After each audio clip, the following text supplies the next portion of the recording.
All right. Bingo. All right. So today's message is going to be on past customers, past customer sales. So I titled this PC Sales 101 because I'm planning on having this be like kind of like a in school you take bio 101 or whatever. So same thing. So there's going to be a you know 201 or 2 whatever you want to call it. A 200 series, 300, et cetera, et cetera.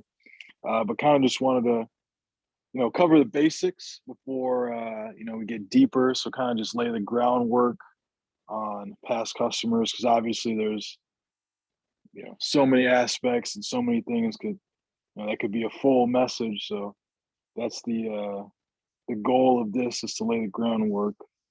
So like I said, it'll be a more of a broad kind of message. But as far as past customers goes, in my opinion, I would say there's like 5 types of past customers that you'll run into. All can be sold to, and they just have their different ways, right? So, one, if you're taking notes, is going to be like the person who hasn't seen Cutco in years or even decades, right? So, they're at XYZ festival or XYZ show, and maybe they don't go to a lot of shows. This is the first time they've been to one of these, and then they happen to see Cutco and say, "Oh, I haven't seen you guys in 20 years." So that's one type of customer. The second type is going to be someone who sees us at shows all the time, but either hasn't come over to the booth or hasn't bought. Right. So that's number 2. Number 3, it's going to be that person who buys at shows or has a rep, regularly buys. This is someone who's like trained to always like get Cutco. Fourth is going to be like your person who is essentially like a Cutco customer. Like they buy from the catalog or online sales or from the Cutco store or something like that. That's that person. And then 5 is going to be like the old person who's had them for a million years, and they're gonna tell you the story about how they got them and how they've had them for as long as time exists, basically. So those are the 5 types of people you run into. Now, some keys when it comes to working with them. So the number 1 key is going to be they don't know. Customers don't know what they don't know. So what I mean by that is even if they had a demo last week, they don't know everything that we have or every program. So there's always something to show them. Quick story on that. A little while back, I go to do a service call for somebody. This is like a company lead. And apparently they had bought from like a new rep like a month before or a couple weeks before or something like that. So most people would be like, "Oh shoot, I just wasted my time." However, me, no offense to new reps if you're watching this, but me knowing that new reps are only trained to basically show how to sell, basically trained to show a homemaker and a pair of scissors. You know, she mentions that she runs a business. Long story short, get into that. Obviously, I still show the knives, but before I even opened the blue book, I had already closed some business gifts, right? Because I knew how to talk to them. I knew what programs were there. I knew that, based on how she was talking about it, this was obviously a big important thing in her life. So business gifts made sense. And quick side note, gifting in general is great to do with somebody who feels like they have what they need. Gifts are the next step. So like if someone's like, "Oh, well, I have everything I need." Great. Well, most of my customers, when they feel like they have everything that they need, they start doing Cutco for gifts. And then you can take that the business route, family program, etc. But yeah. So essentially, if they say they have a full set, if someone at the booth comes up and says, "Oh, I got the full set," 9 times out of 10, they have a homemaker or less. they have a homemaker list. Occasionally, they actually have, very, very seldom do they actually have an ultimate, right? But even if they have that, do they have the full set? No. Jared, you saw this over the weekend. Like you thought, oh, there's nothing new. I was like, have you seen this? So, oh, I haven't seen that. Santoku cheese knife. Shit's been out for a long time. She never saw it, right? Um, so when they say they have everything, they don't. So it's your job to show them what they don't have. Especially, if you're one of those people who hasn't seen, if they literally haven't been to a, show or had a rep come over, any of that stuff, and the last time they saw Cutco was 20 years ago, they really haven't seen anything. Um, so key number two is going to be to start with the knives unless other interest is shown. Start with knives unless other interest is shown. So just logically, they know us for the knives, so start with what they know us for, right? If you're used to going to um, Olive Garden for pasta, right? You don't think to order, I don't know, they probably don't have this, but you wouldn't think to order a grilled cheese, right? But they could have a great grilled cheese. But you're going to start with what you know first. So you start with the knives, right? So that's where you're going to do your ultimate upgrade, right? Show them whatever they want for knives. However, if they express interest in, you know, cookware, flatware, honey, whatever it is, obviously go to that first, right? But then your next thing after you close whatever that is, unless they show interest in, something else aside from that, would be the knives. So the order, logically, just makes sense to do knives, right? And then, after knives, just if you want to write this down, I would probably, if you're going like package wise, I would go knives, then cookware, then accessories or flatware.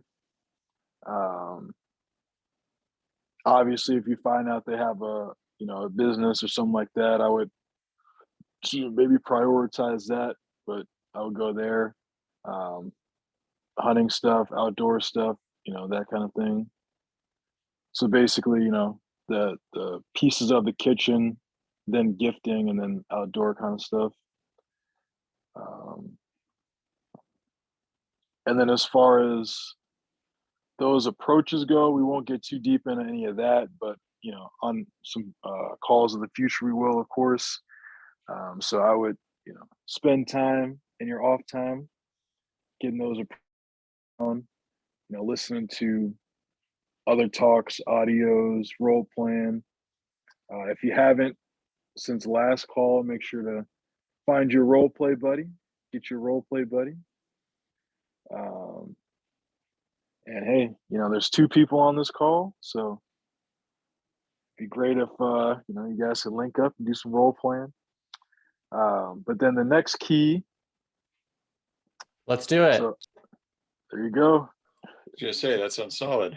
Got it on video. Sounds good, Jared. All right, you committed on video. It's binding. I'm just kidding. But perfect. So then the next key is going to be basically how you have your display set up, right? So depends on whether you're both are fine. I'm a no knife person, but whether you're a no knife person or and when I say no knives, I mean like I pull, like I just have like the block sets and I have brochures. And then if I need it to show a knife, I just pull it out of the block and I use the brochures, right? Or if you're somebody who, goes the knife route and displays everything, you're going to want to have a couple of key pieces, no matter what. So you're going to want to have that trifold. Even if you put the knives out, I would still have the trifold that shows all the sets, just because visually it's still a little bit easier because I've had people where like they'll see the display and it's just, even though you have like separate boards, it just looks like a lot. To them, they're like, oh, it's like 20 knives. But when you have folded out, this is in this set, folded out, this is this set, this is this set, it's just a lot more easier for them to grasp, right? Because you also got to remember, right? You're with the knives, 24/7 almost for, every day. They see, I mean, yeah, if they have them, they have certain ones, but they only take on the knife information once every, X amount of years, right? So it can be a lot. So this is easier to kind of simplify it. So I'd have that brochure. I would have the new upgrade brochure. By the way, there's it's a little bit more advanced, but check it out. If you do some YouTube search, and there's a video from Curtis JQ's, I think it's on Brian Carr's channel, basically explaining how to properly use the Ultimate Upgrade brochure. So when you get it, essentially when you open it, it shows like what an upgrade consists of.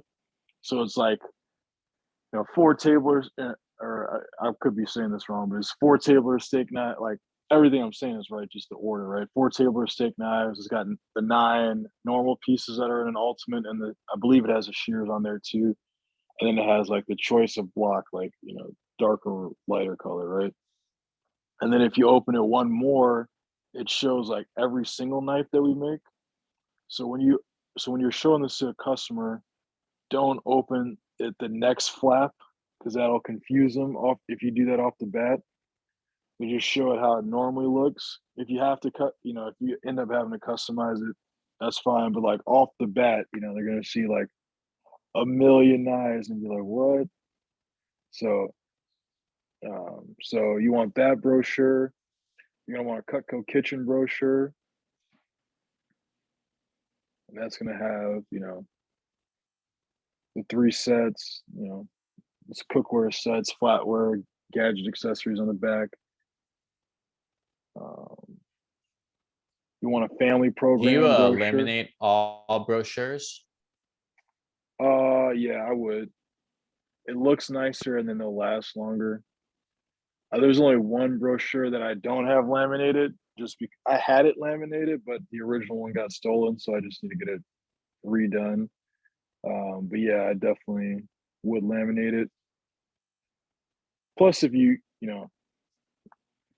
get it laminated, you're not worried about oh, if something spills on it, or if you're at a show and it rains. You know what I mean? Because we do work outside, and the weather at some events can get gnarly. So you definitely want your stuff laminated. Um, Also, plus like it's less likely to be taken if it is laminated, but still could happen. But yeah, I would definitely do that. Plus, we do have a corporate discount code at Office Max or Office Depot, same thing. If you want that code, if you don't have it, text me and I can send it to you. Um, yeah, so you want those. Um, and then obviously you want some sort of deal binder, of course, right? A business gift one, you don't, I would have the pricing for sure. Um, a brochure to show them would be nice. I have one, but it's not a necessity, right? Don't we Uh, need to be trained on that before? Like, how do we, like, I guess what would you recommend we do? as far Because as if we're not trained on it, then we don't have access to the price breaks in the app. So like I so want to show it, but you can I sell can't business gifts, you can't sell offer it CGC. fully like you can. You can sell business gifts, but you can't sell CGC. So as long as you're not a realtor or a lender, you can sell to them. Sure, but don't the programs both use the same like breaks? So like I remember you said when you were like I was field training with you, you were talking about the accountant guy, and you're talking about like using 6 pays and stuff. Is that part of the business gift program, or is it CGC, or both? So you can't do that, but you can still do a 5K.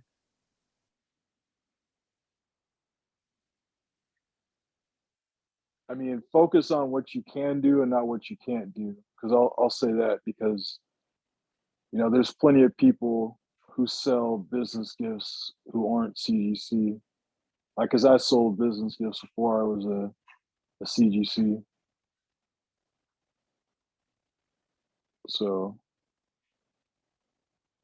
yeah, the extra stuff is nice, but you don't need it. They can still, you know, 1, 2, 3, or 5 months, split it out, right? A lot of them, you know, will pay in full anyway. So,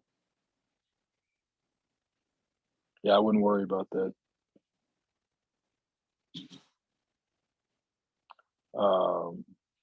I lost my train of thought, but yeah, so those are the, like, literature wise how I would have it set up, and then obviously what has more real estate in your display is going to naturally come up in conversation more, right? Kind of like Jared, you noticed that we had the cookware up front, and as a product of that, a lot more people were interested in that. We sold, you know, some of that. People asked about sets versus when people have the cookware in the back, like as an afterthought, it's less likely to be brought up. So when you're setting up your booth, you want to be real strategic about how you do that, right? Give the real estate to the things that you want to sell more of, right? Give the prime real estate to the things you want to sell more of. It's just like you would never see a rundown house on the beach of Lake Michigan. Now you're gonna see a fat crib, right? Because that's where it belongs. Um, and then the next key number 4, would be to, with past customers, is going to be to just know that you have to, you know, that you don't have to necessarily sell them on the value of Cutco, but you need to sell them on the value of adding more Cutco, right? You're still solving a problem either way. You're just solving a different problem. In the past, it was Cutco versus whatever knives they had before. Now it's new Cutco versus old Cutco, essentially, right? So if you notice in the approach,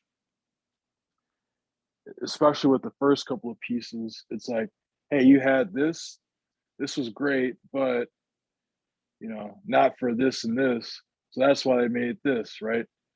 There's a long chef knife, now there's a smaller one. There's a small paring knife, now there's a longer one, right? A little line that you can add in there too is like, yeah, we noticed that, you know, this was the size, and like you can hold up a trimmer that a lot of customers are really gravitating towards. So with most of the knives in the upgrade, they're actually about the length of the trimmer. And that's true, right? Cheese knife, petite santoku, hardy slicer. That's a, you know, it's a thick knife, but it's not a long knife, right? 4-inch paring knife, boning knife. That's at least half. You can maybe even lump in the petite slicer almost. It's a little bit longer, but, you know, at least half of the knives in a normal upgrade are about the trimmer length, right?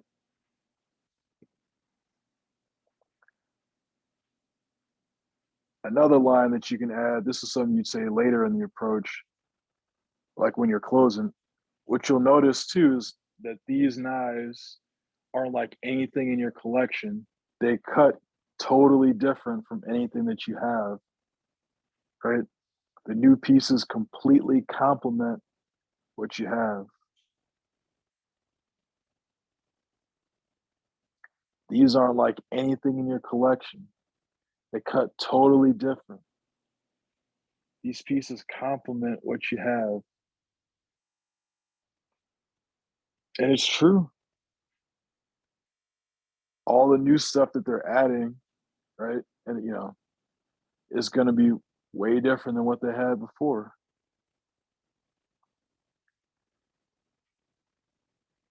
And you'll notice that we compare it to the trimmer a lot, just because a lot of people have that as their favorite knife, right? So it's easy to it's easy to, without, without the way it's set up, it's easier to, kind of, I guess, shit on not using the carving set every day, or a butcher knife or the bread knife, but the trimmer, like, oh, I love this one, right? That's why, oh, cut the potato with the trimmer. Now try the cheese knife. Way better, right? Oh, boning, trimmer is great on cooked stuff, but raw meat's not the best. Oh, boning knife, right? So that's why, kind of the behind why we do, like, why we say certain things, right? So again, you're not selling them on, or you're not. It's not about the value of Cutco. It's about the value of adding more Cutco, right? You don't have to sell them why they need Cutco, why they need more Cutco, right?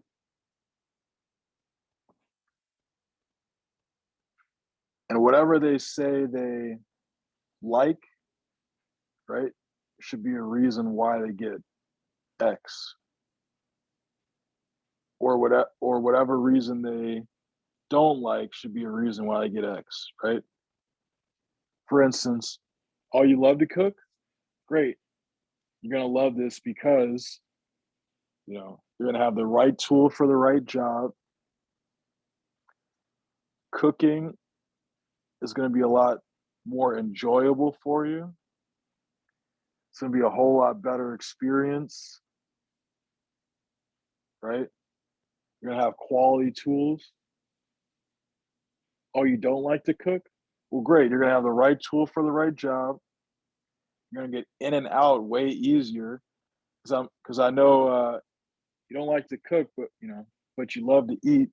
So this helps you get on with your eating a lot faster, right? It's just like having, a full set of golf clubs, or a full tool chest. We all have a hammer or a wrench, but we don't use those every day. We literally eat every day. These are the most used tools in the kitchen, or these are the most used things in the whole house. Most used tools in the whole house, right? You got a full set of tools. Use a hammer or a screwdriver probably a couple times a year, but we eat every day. Does it make sense to have a full set of tools for the kitchen?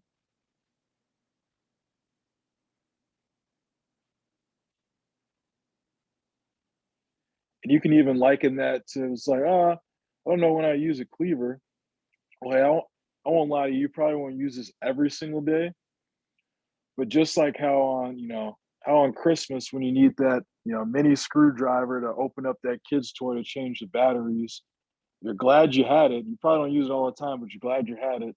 Just like how when, dinner had to be ready at this time, but the food's still frozen, you can actually cut through with this, or, whatever you said to kind of sell it before.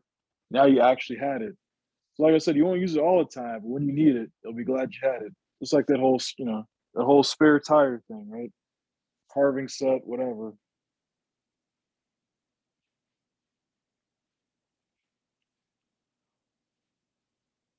Hope this is making sense, fellas.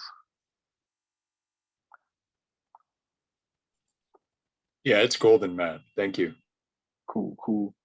One thing I was wondering is, just at the booth was,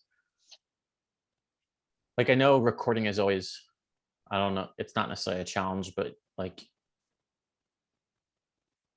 it's issues like privacy issues. So like, did you ever record, like maybe voice record or whatever, people at the booth? Or, I was kind of thinking about maybe doing that, but I didn't know if it was appropriate or inappropriate to do that, with the customer.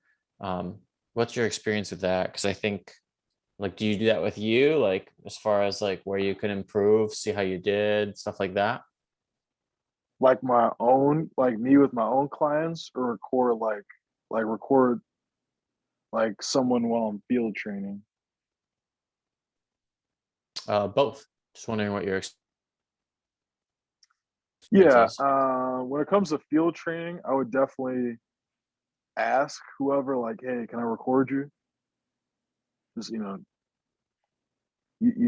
want to let them know, obviously. And then with yourself, I mean, I don't see anything wrong with it. I would just, if you're doing any sort of recording, just cut whatever off, when it comes to any type of like sensitive information, you know what I mean? So, yeah. Yeah, just using it more as like study. Like it would have been really cool to like when Vernon did that approach. Basically, Richard, what happened is customer was a promoter of the show, came over to the booth, and at the beginning of the interaction, she looked at the ultimate. She's like, "Oh, well, we don't like. I wouldn't need that. We don't really cook. It's just the two of us. Whatever. Pretty common um, objection." And that's the set they got with a bunch of wellness mats. Like that's what they got. So just the way that Vern was able to manage that whole interaction and open their mind to why people that really don't cook that much, right? They're like, oh, well, we don't cook. And so that's kind of exactly what Tuck was saying of, it's actually the reason why so many people get this set, people who even don't cook that much, or there's only two of you, they just have the right tool for the right job, blah, blah, blah. Like obviously he did a much better job, but that would have been a really cool interaction to get, how he takes them through everything. um, just having stuff like that. Yep. So yeah, I would just, next time you go train, just ask somebody, hey, you mind if I record what you're saying? So, because I have recordings from like Cool. I can definitely try that. Dowd, Jason Jeffrey, stuff like that. Unfortunately, Oh, at cool. least the Jason ones, I can't share those. If I can find a Dowd one, I might be able to share that. But Jason, I coach with him, so I pay for this. Yeah, absolutely. I understand this lines drawn and stuff like that. Spent over 10 grand to coach for Jason last year. So, but yeah, I figure we'll just open it up to Q&A from what I covered at this point. If you have any other event questions, you can ask those as well. Any questions on the material from today? And like I said, this was the 101, so there will be further deep dives in the future. So I know you kind of talked about the keys and how you handle them, but you talked about the 5 different uh, kinds of customers that come to the booth. Mm-hmm. You start in this same spot, but obviously the interactions are going to vary because the different customers are going to need different things. Kind of like Curtis says, like everyone shows up for different reasons. There's 3 reasons why people walk up. So is that kind of how it is, where things you always want to kind of start in the same, but the same like overall approach that you have to show them, like you don't know what they have and they don't know what they have, but it's all they're going to look a little bit different, right? So my approach, like the material that I give every time is going to be the same. Just the obviously rapport is different for every person. The approach is going to be the same. Now, the reason why you want everything like memorize, internalize, and all that other and personalize is because you want to be to the point where if somebody asks you a question um, that isn't in line with what you're about to say very next in the script, you can answer that question and then transition right back to what you're about to say. Um, yeah. Is that kind of what you meant? Does that answer your question? I kind of just meant that, if there are 5 different types of customers, then the interactions are going to be different. It's like, even though your initial approach is going to be the same, Yeah. So because they're it just, different types of customers, they're probably going to go down different paths, right? yeah, I mean, it's going to be a little bit of, I guess, what's the word I'm looking for? A little bit of nuance to each of them, right? But you can get to that same point with all of them. It just might be a little bit different way to get there, right? Let me give you an example. So I'm at a home show. This is in 2019 in the spring.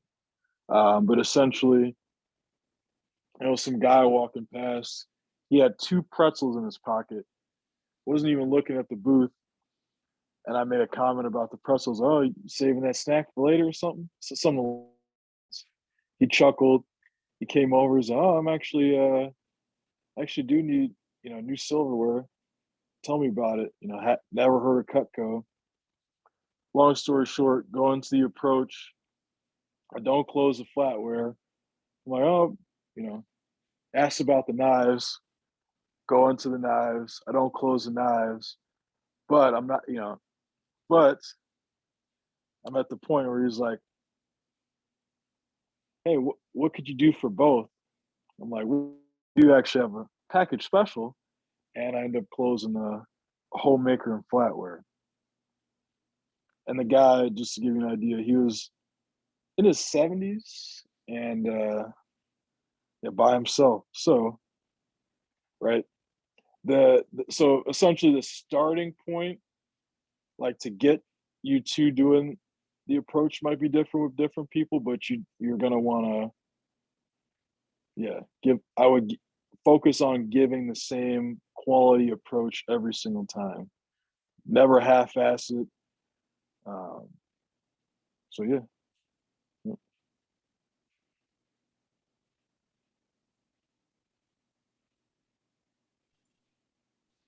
Great. A question I have, Matt. So I appreciate that this is a 101 class because I'm definitely in the 101 category. And I just going, what you were saying, focus on what you can do always.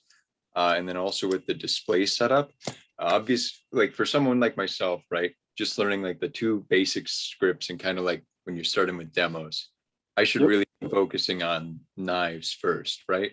So with the display setup that I'm in, having the knives out front, is that where I want to have them real estate wise? Yeah. So your front table, because you'll be getting a community kit, right? Correct. Yep. Cool.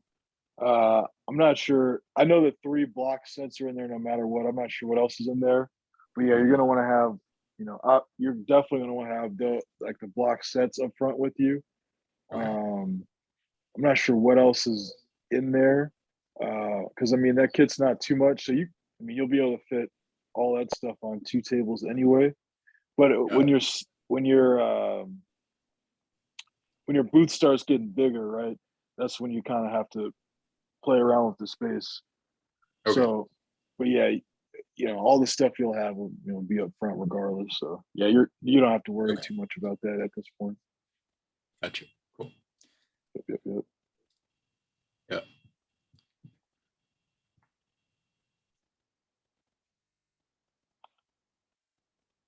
I remember John Clobie on some message a couple years ago was like, "You guys put the freaking kitchen tools up front instead of something for business gifts.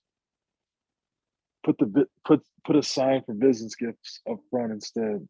So you want to have your what is the most valuable thing for you to sell should have the prime spot essentially, right?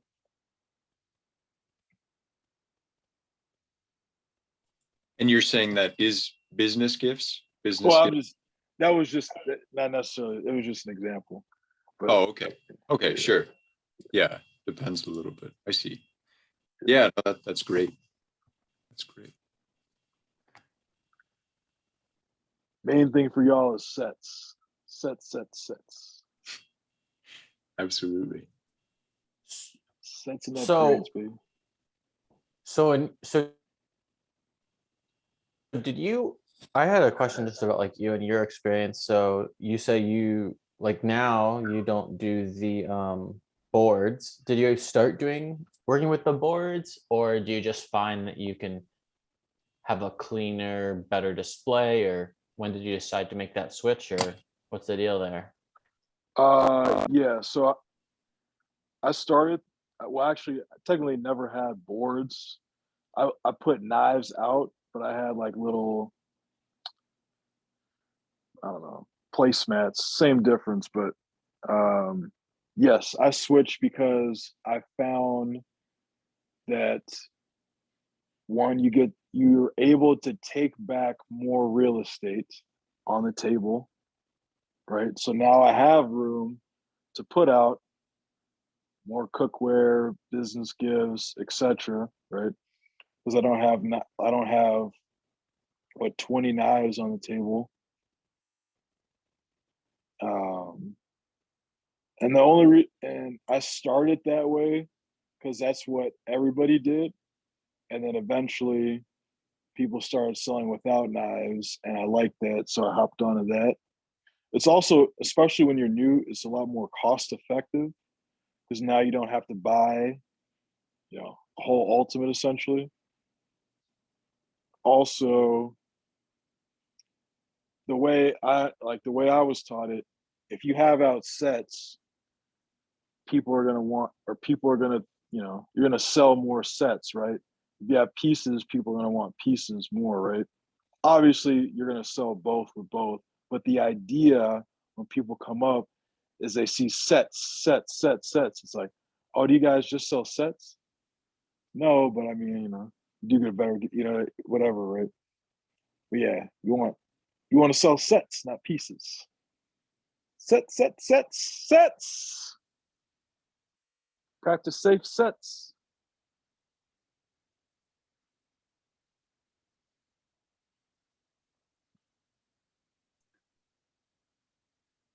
All right, cool. Drawing time. Let's go.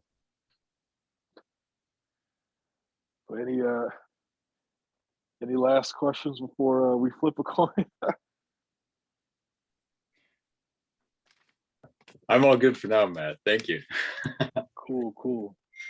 Let me. I don't even need the name generator things. Let me find a penny real quick.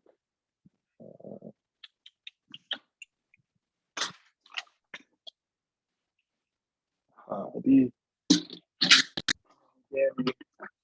What's up change for jar. grabs? So what we have for the drawing this week is going to be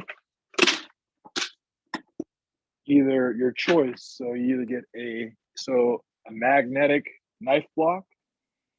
So kind of like the one you saw. I think you both should have saw this at training.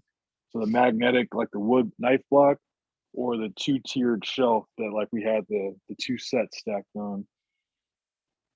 So I guess who wants heads and who wants tails? I'll do heads. Yes, Richard's tails. All right. And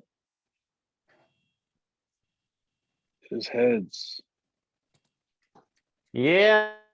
There you go, Jared. I think I already bought one of those. Yeah, thanks. I think I bought one of those shelves already from when Nick put it in the chat. So I might as well try that magnetic one? knife block thingamabopper. Yeah. Cool. Sweet. Plus, Well, since yeah, we're working that show together, you could just bring it then. Oh, well, I think Nick will send it to you, but logistically, but either way, Oh, got it. Congrats on the magnetic holder. Thanks for showing up, gentlemen. Yeah. Good having you. And we Absolutely. will see you in 2 weeks, folks. See you in 2 weeks. Cool. Thank you both so much. Make sure to tell your friends, and check out the YouTube Wait, channel if you why haven't, 2 weeks? because we have these calls every 2 weeks. Oh, got it. There you go. I was like, I know I'm working with you, but whatever. All right. You'll see me buddy. twice then. Yep. Adios, amigos. A few times. Oh yeah. Recording.